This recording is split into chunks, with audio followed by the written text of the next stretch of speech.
Welcome to the video. I am Prithvikishan from MATLAB Helper, and in this video we are going to animate heartbeats in MATLAB.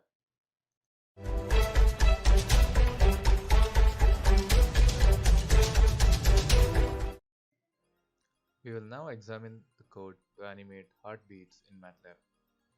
We first initialize a vector t that has values from -2 to 100.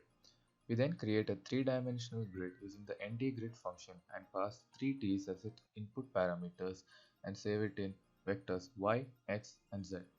Then we have a variable f which holds the equation to map a heart in three-dimensional space.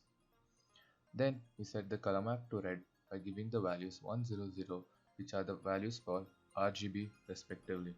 We then use a for loop to create the animation.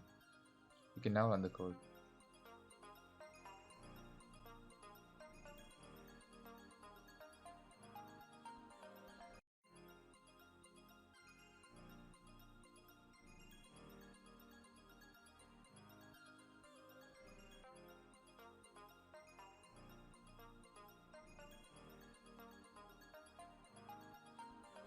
Thank you for watching this video.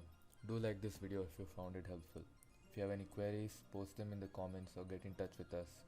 Follow us on LinkedIn, Facebook, and subscribe to our YouTube channel. Education is our future, MATLAB is our future. Happy MATLABing!